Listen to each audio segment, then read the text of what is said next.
าก็ไม่สามารถกันเราคือห่างแค่เพียงเอื้อมมือแต่การได้รักเธอนั่นคือของสำคัญกว่า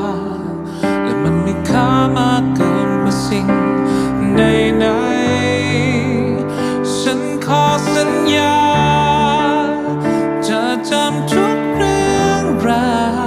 วไม่ว่าร้ายหรือดีสุขหรือทุกข์ใจฉันจะทบทวนเรื่องราวของเธอตลอดไป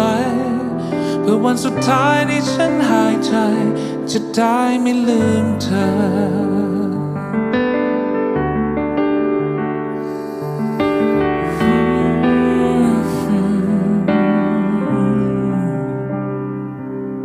ไกล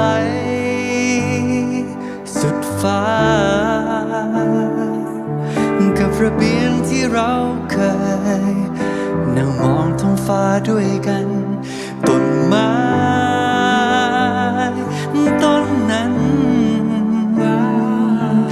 จะดูแลรักษามัน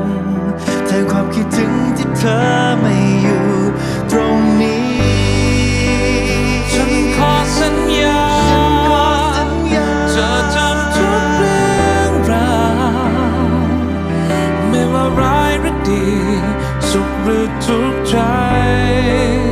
ฉันจะทบทวนเรื่องราวของเธอตลอดไปจะจำเธอไว้และรักเธอไปอย่างนี้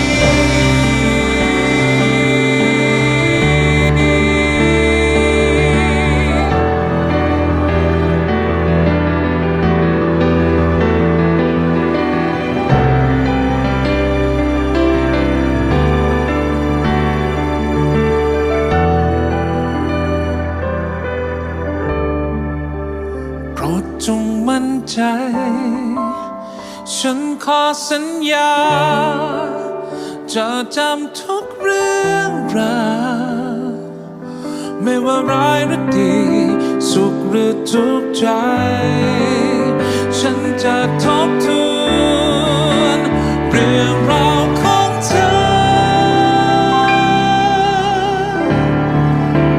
โปรดจงมั่นใจฉันขอสัญญา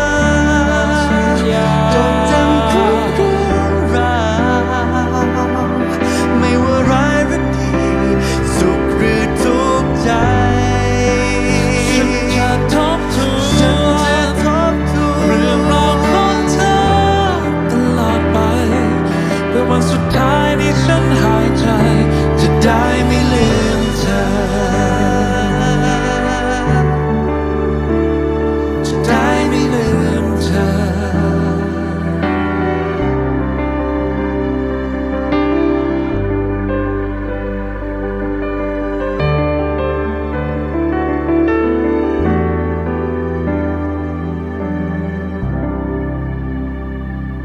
จะได้ไม่ลืมเธอ